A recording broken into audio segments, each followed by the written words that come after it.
Scarlet which actually multiverse of madness के and में नहीं मरी थी।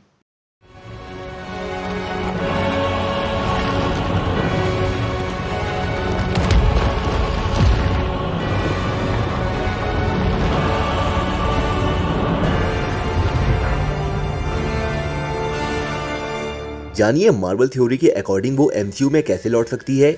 एक न्यू एमसीयू थ्योरी बताती है कि स्कारलेट विच बहुत जल्द वापस आ सकती है। वांडा मैक्सिमॉफ ने 2022 की doctor strange in the multiverse of madness के एंड में खुद को सेक्रीफाइस कर दिया था। एमसीयू थ्योरी से पता चलता है कि स्कारलेट विच ने खुद को पॉकेट यूनिवर्स में भेज दिया होगा, जिससे वो एमसीयू के फ्यूचर प्रोजेक्ट में वापस आ सकेगी। इनकर्जन का कॉन्सेप्ट स्कारलेट विच की रियलिटी और एमसीयू की मेन टाइमलाइन को टकराते हुए दिखाता है। एक शानदार फैन थ्योरी के अकॉर्डिंग मार्वल स्टूडियोज की Scarlet Witch doctor strange in the multiverse of madness में अपने सेल्फ सेक्रीफाइस से बच गई और बहुत जल्द एमसीयू में वापस आ सकती है। एलिजाबेथ ऑल्सन पहली बार 2014 की कैप्टन अमेरिका विंटर सोल्जर के पोस्ट क्रेडिट सीन में स्कारलेट विच के फॉर्म में दिखाई दी थी, लेकिन उन्होंने 2015 की एवेंजर्स एज ऑफ अल्ट्रॉन में ऑफिशियल शुरुआत की। इसके बाद वांडा मैक्सिमॉफ एक एवेंजर बन गई, विजन के साथ रोमांटिकली इन्वॉल्व हो गई, West View New Jersey town को बंधक बना लिया और मल्टीवर्स में अमेरिका चावेस का पीछा किया। स्कारलेट विच की एमसीयू स्टोरी वास्तव में खत्म नहीं हो सकती। Avengers infinity war, Avengers end game और वांडा विजन के सैड इवेंट के बाद वांडा मैक्सिमॉफ 2022 की doctor strange in the multiverse of madness में एक विलन में बदल गई। फेज 4 की इस मूवी में उसे मल्टीवर्स में घूमने वाली अमेरिका चावेस का शिकार करते हुए देखा गया। वो एक रियलिटी में जाना चाहती थी जहां उसके बच्चे बिली और टॉमी अभी भी जिंदा थे।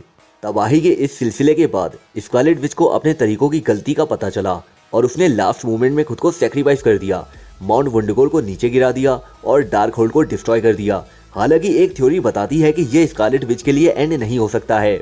एक फैन थ्योरी के अकॉर्डिंग उसने खुद को एक पॉकेट यूनिवर्स या किसी अदर डायमेंशन में भेज दिया है, क्योंकि माउंट वंडरगोल के डिस्ट्रक्शन के दौरान रेड एनर्जी के फ्लैश ने ये अटकलें लगाई कि मैक्सिमॉफ आखिरी सेकंड में बच निकली। स्कारलेट विच के अल्टरनेट यूनिवर्स में फंसने का आइडिया एमसीयू के लिए दिलचस्प हो सकता है। उसकी इमेंस पावर लेवल को देखते हुए ये पॉसिबल है कि स्कारलेट विच ने रहने के लिए अपना खुद का यूनिवर्स बनाया हो, क्योंकि उसने पहले ही फैब्रिकेटेड वर्ल्ड बनाने की अपनी एबिलिटी साबित कर दी है, जैसा उसने वांडा विजन में न्यू जर्सी के लोगों को हेक्स में फंसा कर किया था, जो रेडिएशन और मैजिक का एक बैरियर था जिसने उसे अपनी मर्जी से कुछ भी बदलने की परमिशन दी थी। मार्वल स्टूडियोज के व्हाट इफ में डॉक्टर स्ट्रेंज के एक वेरिएंट ने ये प्रूव कर दिया कि पॉकेट यूनिवर्स बनाना पॉसिबल है, जिसने खुद को बचाया और बाद में किलमॉन्गर और आर्निम जोला को अंदर फंसा दिया।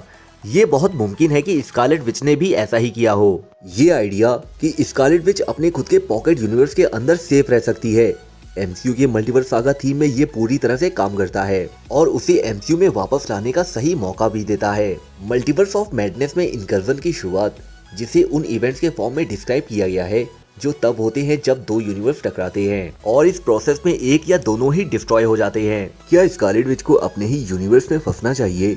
ये पॉसिबल है कि एक इनकर्जन उसकी रियलिटी को एमसीयू के एक मेन यूनिवर्स से टकरा सकती है और एमसीयू में उसे वापस ला सकती है।